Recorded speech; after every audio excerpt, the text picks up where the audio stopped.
I'm friends with the monster that's under my bed, getting along with the voices inside of my head. Great lyrics from Rihanna and Eminem. Great because they speak to an experience that we can all relate to. The experience of our fears manifesting as a voice inside our head. The voice that can say, you're not smart enough, not tall enough, not pretty enough. A voice that tells you, stay safe, stay quiet, and stay invisible. The voice inside your head can be your greatest friend or your greatest enemy. The voice is going to cheer you on to success or lock you in a prison of your own making.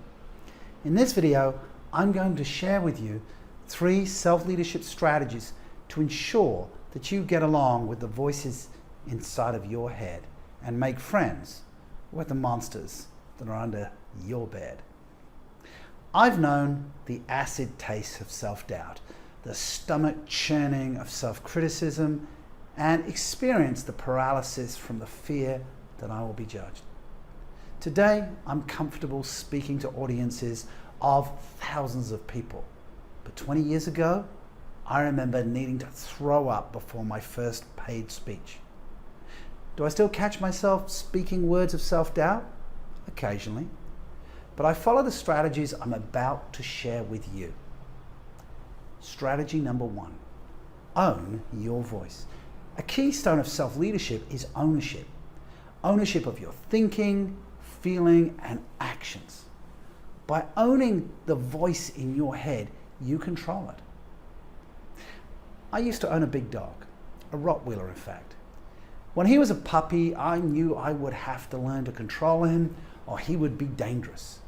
I went to dog training school and soon realized that it was me that was being trained, not the dog.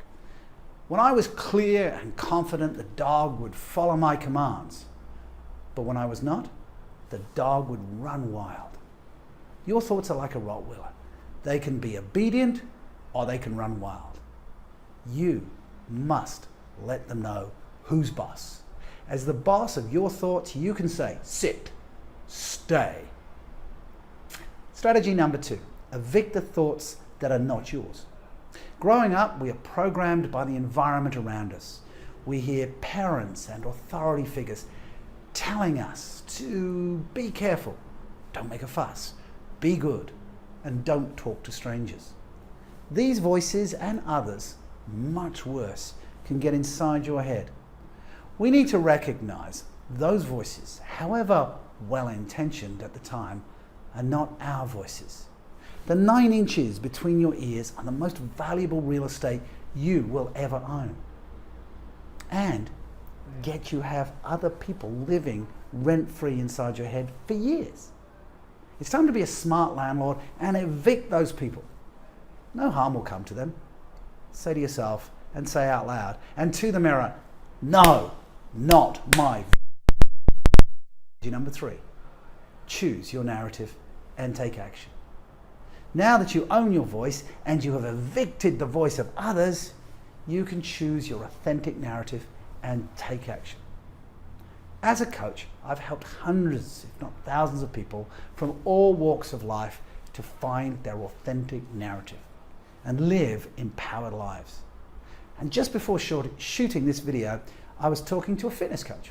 She's beautiful, she's powerful, she's won fitness competitions, but she confessed to me that for most of her life, she avoided being seen. Her monster was keeping her in hiding. The voices in her head were telling her it was not okay to be in the light. So what changed? She took ownership of her voice, evicted those other voices, and chose a new narrative. Now she tells herself, by coming into the light, I empower other women to be okay with themselves and to know they are strong and beautiful, regardless of their imperfections. What an inspiring narrative. What narrative will you choose? What new narrative will inspire you to take action? Because when you take action with a new narrative, that narrative becomes the new you. Personally, I'd use these strategies to bounce back from some significant life setbacks. I own my voice. I evict the negative voices that tell me I have failed. I choose my new narrative. This experience has given me a lesson now that I can be even more successful. I challenge you today. Own your voice. Evict all other voices. Find your authentic narrative and take action towards a new you. And remember, share this video with 5 friends, because helping others, we feel better about ourselves. So what are you waiting for? And remember, you can't lead others unless you first lead yourself. This is Andrew Bryant, the Self-Leadership Coach. Until next time.